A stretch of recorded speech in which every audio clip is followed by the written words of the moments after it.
isa ko e tu ati o e kofa ko e vala mari o e kutamari o a tuku ke whaia e whakalau noa he nā ku ngāu e mati akiri o a ko ki ko hono kahauna ko e vala mari o Rachel Amalani ngā tū he whiawhini ko e whatwha e tōlu o ku whamolo aki a whātu māku ko hono wala kai ko e whatwha whamolo aki a whatanga toka ua noa ko hono wala sāpa te ko e whatwha whamolo aki a whatanga toka ua noa whamole mole ti chei tai mai mo ai ku ngāwe lahi haki fasi te hena. Kau ke mau ki fasi ni he hala siare isa na ngalo. Ufakalupe. Siawe. Tak mai mo ti change mole. Pagam hala tai foi hini. Ahamai. Tegai. Ko mohena alafiana o e tamahe fefi. Rachel Amalani latu. Ko e whala e wano komi e hongo fulu, ma whala tahanima e hongo fulu. O ku whamalo atia e lau te fuhi, pea kie aki a hono kie na akoa e hongo fulu. Pea iai ke hono umu, kātoa e ngahi me ani na ako lawe ki ai. O ku loto pe whakatakala akia, ai fae Alicia de Hefi Amelia Perhau DJ kalau tak mampu kasih saya mai dan untuk waktu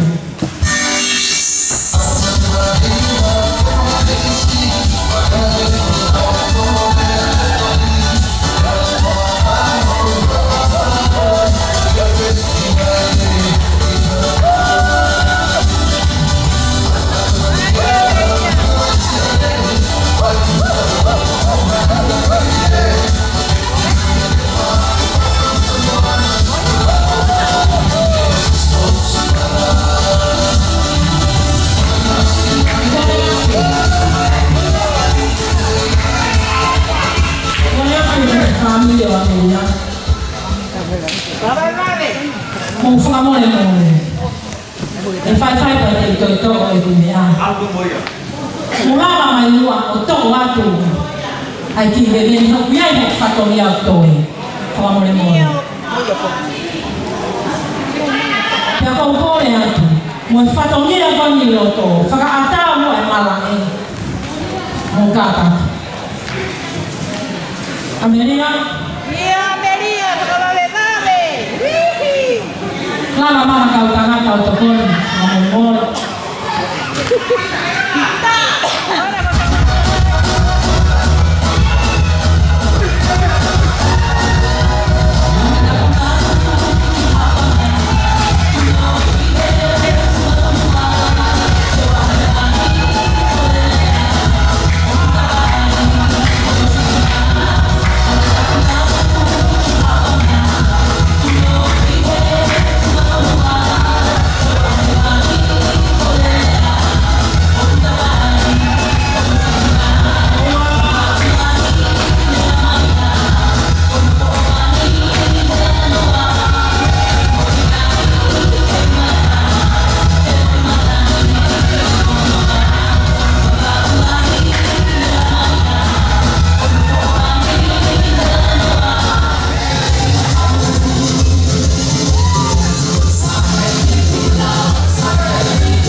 Ko e tamutu ama o amalani lātou I he kawa. Koe whala o makumi e ua, whala tahani mai taha. Whamolua ki a whātuwaru. Ko hono wala he kawa, koe whatu whā, pia wia I mono umi. O ku fua kia, ma ai eki mama, o I tamata ekia amalani alopeti, o silesa, tau pia muhu. Kore at silesa.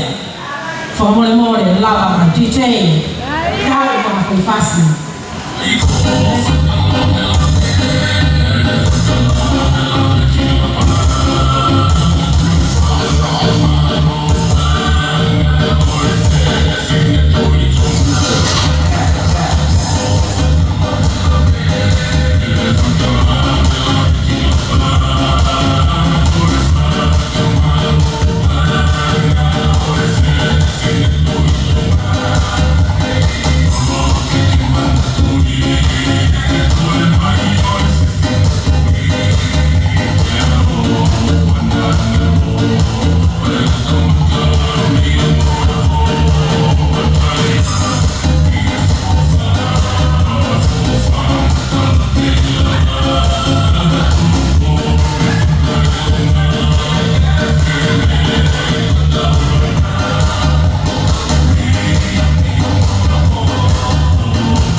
Malong.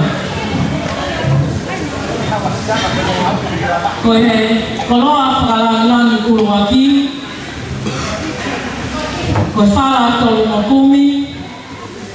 O ku whakamolu aki ai whātu walu. Pea kia aki ai kia tonga whakawhara. Koe koloa ia ai tangata eiki whaiwhekau. Ai o ku amanaki kene whakahoko ai family for all. O le seri amalani lātou I he ahu whalaite. Tō te tā, si o tā me hawea. O miai pia mohono sila, koe tō lai tahāku. Pia miai mohono uhu, ko kore atu whakamore more. Tō pia mua ai whatongia koe ni o tuku tauhi malu ki hata whaaki, ka hiri ai whatongia pōni, te urele atu whakakakato o whatongia, ki tangata e whaiwhekau mana o pipo. Ko lea te tūteri ki tā me mua kai tō ia te pēki te whāki koe whakamore more.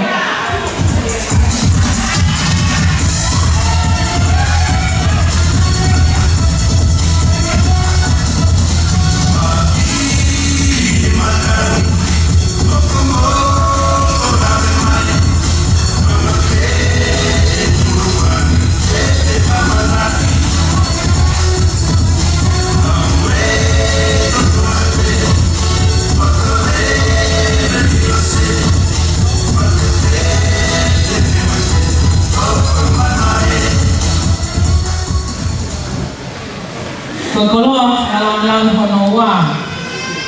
Koe whala o kumi, whakamolu wā kia whuatana toka hongo furu. Koe koloa ia ai ngahi tamai o tō pēa amalani lātou ka kou loto pē. Ke whakainasi ai tamai ko ia ko tō mas lātou. Kore atu. Ko koe pē o ke ataki whatongian whakamole lava mai. DJ tā mua te awa te tomi koe.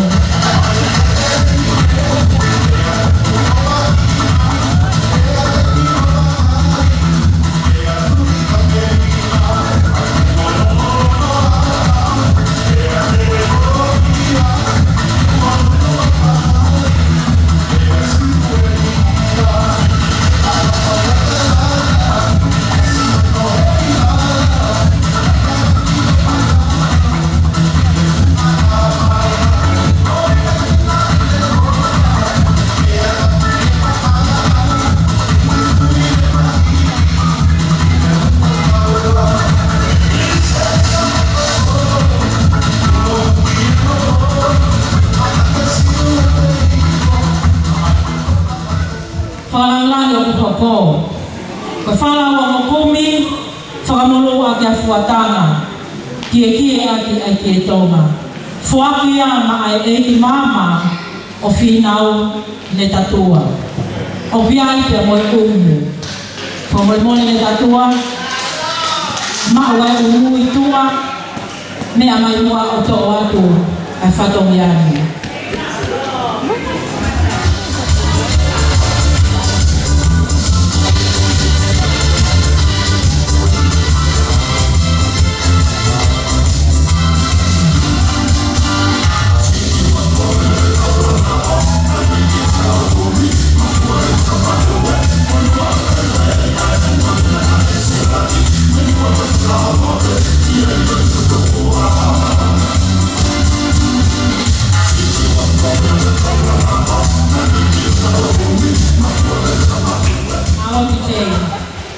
Falangilan yung hoko.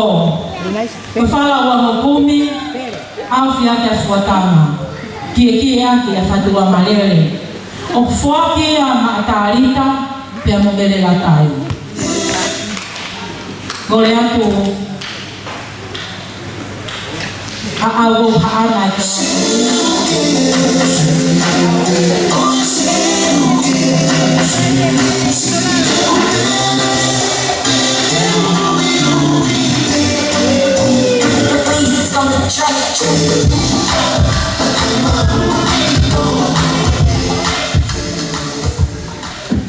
Falang kita hapawai.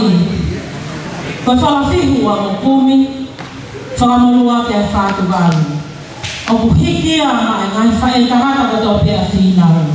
Pe apoloto pe ke fuaki ya fae loma yaki. Asilia fale manu he fiafi. Kole asilia. Puchei tamu wa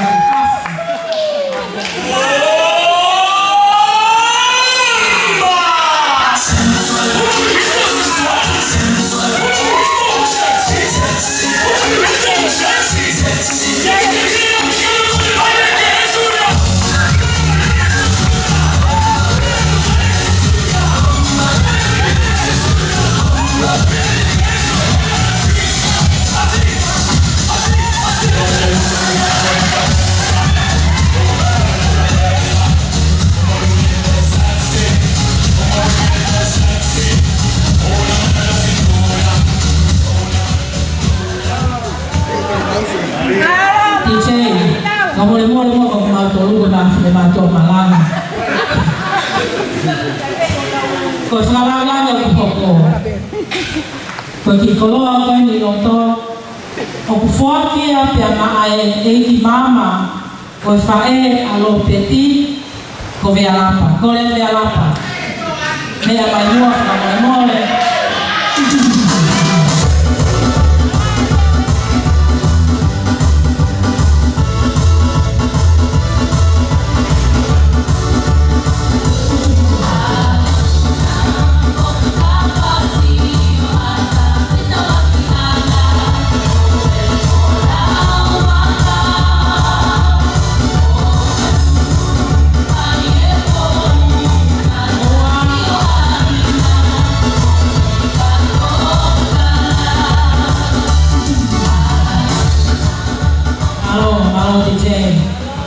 Ko tau whakarangan whakaosi. Oku fuaki a loto pe a malani ke fuaki mo ene ki mea o whakoini ma ene kui lo sarine whihaki. Ka buoto lo sarine ke fuaki a maahono eki mama ko tauwha. Ko le atu tauwha. Ko mole lava mai mua.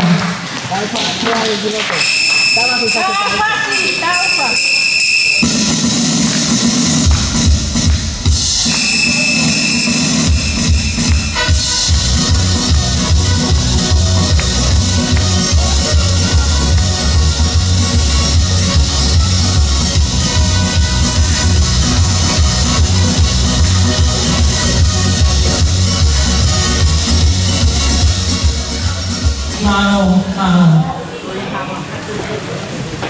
Kahine le sieri amarani o ko lave ite ko nga wala ko ahon pia ko ho tala bouna bo fara o fama ka ko fai aho ni na ta e loa Pena fai no talaki. Pia mau fai no hoa. Pia tungu ngai mau kau ko mai. O ko tui pe he filho ki kai puri a te koe. Ai tau anga. Ko fai he filho. Ko mate ki e ko fai hoa. Ko ni ngata ngai o ko fatoria. Kau kai ha ko tau no. Pia ki whakamore mole ia. Nei kai tuku hakuri rei. Na aku whelupe pia whakaamua. Ai la o pia moi ngahi palagi te. Ke tōta whakataharo e he whiawhiri. Kai paro ko ho muimi. Ko lau aki. Ai aku tōno no. He o whakatakato si hau aku tōno no. Kai maalari ai e kusisuka isi. Ko ngata anga e hoku whatongi a he whiawhiri. Pea ko whua pia koe o whalahi kia te koe. Pea mo talamanu atu kia te koe. Ka ke gāro sia e ahuna ke koto wha. Ka nai whakahoko si hoa. Pea ko talamanu atu mo o whalahi atu. Lewe lewe malama kau tatau atu. Mālo. Whamole noa lea. Kua te maa whānia. Pea ko ngāno ai mo ngahi mea. Nai te tono ke umana tua. Amalani, o kui kai ngata pe e ko hohori, he ngahi mea o tua, ka o kui kai tuku ai, e ku whaka amua, haki mutu i papa ke ke whoko tua ai. Koe muhenga mao amalani he whiawhiri, koe whalawhihi e hongo furu. Papa o noto pe amalani ke toki lele atu pe moia, fofola, hono fo ana ke whoko tua ai. Lele matalanga kau tatau. Kore atu. Tau moi mohenga amalani, e tau te mahu.